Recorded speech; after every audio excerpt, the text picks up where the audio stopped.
Welcome. I hope you are ready for a little magic today. I am so glad you are with me. Picture yourself standing on the edge of a great forest. The trees are tall, the air is cold and clean. The land in front of you seems to go on forever. There are rivers you cannot see the end of. There are mountains touching the sky. This land is old. Very, very old. And today, we are going to walk through it together. We are going to listen to its story. A story of brave people, long journeys, hard choices, and the land that changed the world. This is the story of Canada. And it begins long before anyone wrote it down. Long ago, before there were cities, before there were ships, before anyone in Europe knew this land existed, people already lived here. They had lived here for thousands and thousands of years. These were the First Nations people, the Indigenous peoples of what we now call Canada. They were not one group, they were hundreds of groups. Each group had its own language, its own stories, its own way of living. Some lived near the ocean and caught fish. Some lived on the great flat lands and followed the buffalo. Some built long wooden houses in the forests of the west. Some made their homes in the frozen north, where the wind never stopped and the ice never fully melted. Each group knew their land deeply. They knew where the animals went in winter. They knew which plants were food and which were medicine. They understood the rivers, the seasons, and the stars. This was not a wild, empty land. It was a homeland, a place full of life, culture, and community. And for thousands of years, these people lived, loved, and built their world here in peace. But far away, across a great ocean, something was beginning to change. And soon, that change would reach these shores. What do you think happened when two completely different worlds finally met? The first people to sail from Europe to this land were not the ones most people think of. They were the Vikings. Around the year 1000, a Viking explorer named Leif Erikson sailed west from Greenland and found a new land. He called it Vinland. We believe today that Vinland was part of what is now the Canadian island of Newfoundland. The Vikings built a small settlement there. We know this because archaeologists found it. They found the remains of old buildings, tools, and fire pits near a place called L'Anse aux Meadows. It is the oldest known European settlement in North America. But the Vikings did not stay long. They had problems with the indigenous people they met. There were fights, there were misunderstandings, and so, after a few years, the Vikings left. The land returned to its first people, and for almost 500 more years, Europe forgot about this place. Or perhaps it never truly knew it was there. The story paused. The forest was quiet again. But not for long. Across the ocean, something powerful was growing. A hunger for gold, for land, for discovery. And that hunger was about to send new ships across the water. In the year 1534, a French explorer named Jacques Cartier set sail from France. He was looking for a new route to Asia. He did not find Asia, but he found something else, something extraordinary. He sailed into the Gulf of St. Lawrence, a wide and beautiful body of water on the eastern side of North America. He saw the land. He walked on it. He planted a cross and claimed the land for France. He met the indigenous Iroquois people. At first, there was some curiosity on both sides, but Cartier took 2 of the Iroquois chiefs' sons back to France with him, without asking permission. This was the beginning of a long and painful pattern. Europeans taking from this land without understanding what they were taking, or from whom. Cartier came back 2 more times. He explored the great St. Lawrence River, going deeper and deeper into the land. He found the place where the river narrows. The Iroquois called it Quebec. We know it today as Quebec. He found a large island where a great mountain stood. He called it Mont Royal.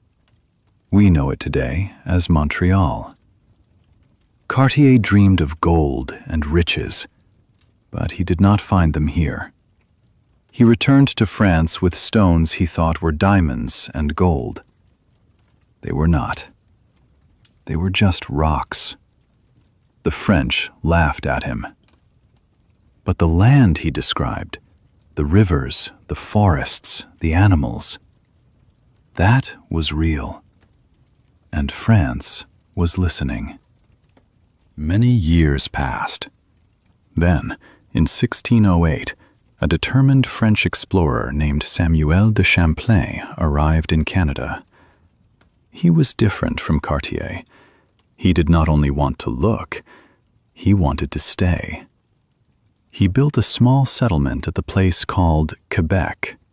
Quebec. It was cold, hard, and dangerous. The winters were long. Food was difficult to find.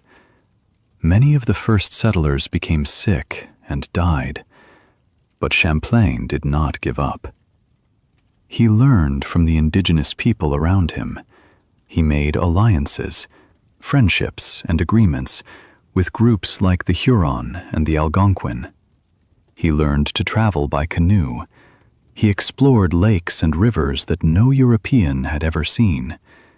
He is often called the father of New France. And New France grew slowly, like a small tree in a cold place. More settlers came from France. They built farms along the St. Lawrence River. They traded furs, especially beaver fur, which was very valuable in Europe. This fur trade was the heart of the early Canadian economy, and it connected the French settlers deeply with the indigenous people, who were skilled hunters and traders. For a time, this world worked. But Canada was big, and France was not the only country watching. While the French were building New France, the British were also coming to North America. They settled further south in what became the United States, but they also moved north. They wanted the same things the French wanted: land, fur, trade, and power. And so, slowly, the 2 great empires began to compete. There were wars in Europe, and those wars crossed the ocean to Canada. The French and the British fought many times on Canadian soil. Indigenous nations were pulled into these conflicts. Many chose sides, not always freely. The wars were long and costly. Then came the year 1759. This year changed everything. A British general named James Wolfe led his soldiers to the cliffs below the city of Quebec. It seemed impossible to climb. The cliffs were very high. The French general, Montcalm, believed the city was safe. But Wolfe found a small, hidden path up the cliff. In the early morning darkness, his soldiers climbed quietly. By dawn, the British army stood on the Plains of Abraham, just outside Quebec City. The battle that followed lasted only about 15 minutes. But those 15 minutes changed the history of Canada forever. Both generals, Wolfe and Montcalm, were wounded during the battle. Both died from their wounds, and New France fell to Britain. After the British took control of Quebec in 1759, something interesting happened. Something that makes Canada different from almost every other country in the world. The British could have forced the French settlers to give up their language, their religion, and their way of life. Many empires did this. But Britain chose a different path. In 1774, they passed a law called the Quebec Act. This law allowed the French people in Canada to keep their language, French. It allowed them to keep their Catholic religion. It allowed them to keep their own legal traditions. This was unusual. It was not perfect. The Indigenous peoples received no such protection. But for the French Canadians, it was a kind of survival. And so Canada became a place with two official peoples, two languages, two ways of seeing the world. This duality, this two-ness, is still one of the most important parts of Canadian identity today. French and English, two rivers running side by side, sometimes calm together, sometimes in conflict, but always part of the same land. This is the story that Canada carries inside it, and there is still much more to discover. A few years after the fall of New France, something happened to the South that sent thousands of new people north into Canada. In 1776, the American colonies declared independence from Britain.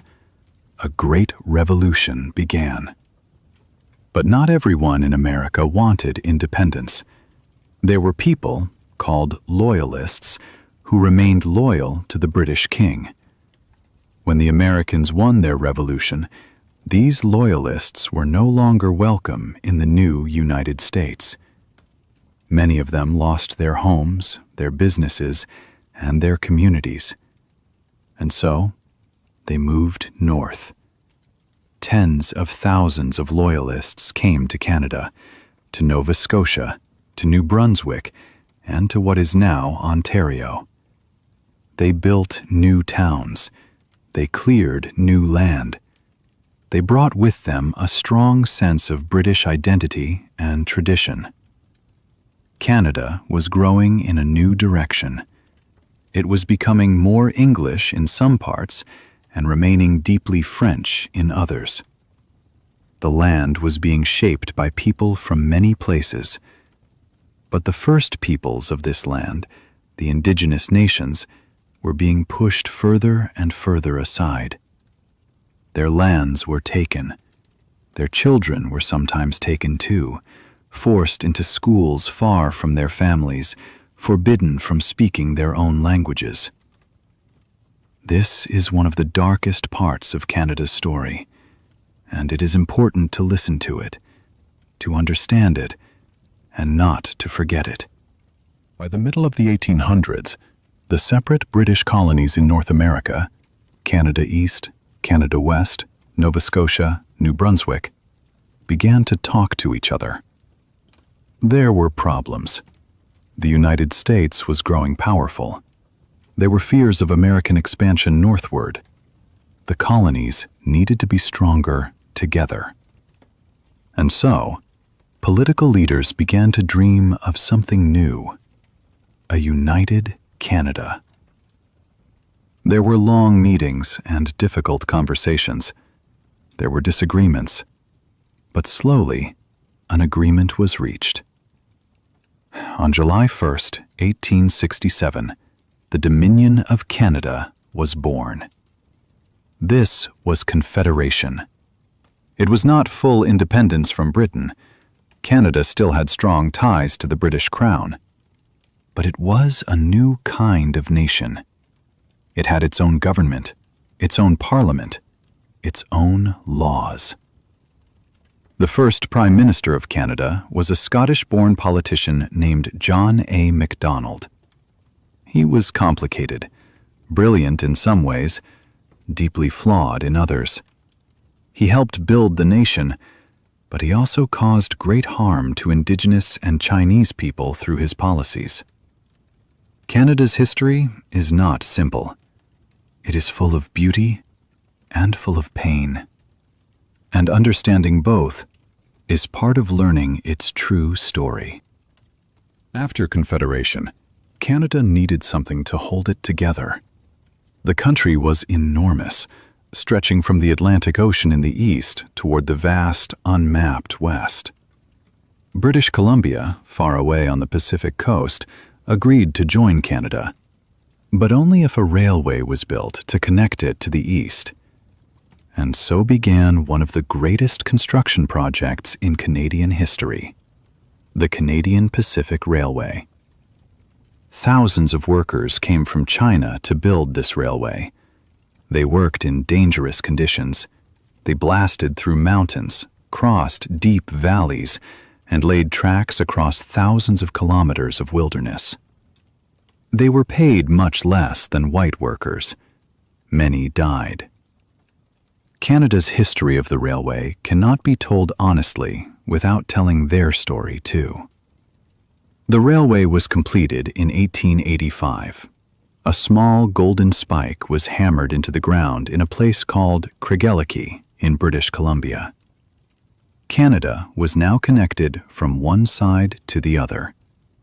Settlers moved west. Towns grew. Prairie farms appeared where there had been only grass and sky. The West was changing. But for the Indigenous peoples of the plains, this change meant loss. The buffalo, which had been central to their way of life for generations, were nearly gone. The land they had always lived on was now divided and claimed by others. A chapter of great suffering had begun. And the world kept turning. In 1914, the world went to war. Because Canada was still connected to Britain, it entered the First World War. More than 600,000 Canadians served. Over 60,000 died. They fought in terrible battles in Belgium and France, at Ypres, at Vimy Ridge. The Battle of Vimy Ridge in 1917 was a turning point, not just militarily, but emotionally. For the first time, all 4 Canadian divisions fought together as one force. They succeeded where others had failed. For many Canadians, Vimy Ridge was the moment Canada truly became a nation, not just a British colony, but its own proud country. Then, in 1939, the world went to war again. Canada entered the Second World War, and once again, hundreds of thousands of soldiers, nurses, and workers served. On June 6, 1944, D-Day, Canadian soldiers landed on the beaches of Normandy in France. They fought bravely. They liberated towns and cities. The people of the Netherlands, in particular, never forgot Canadian soldiers. They still honor Canada every year with tulips sent as a gift of gratitude.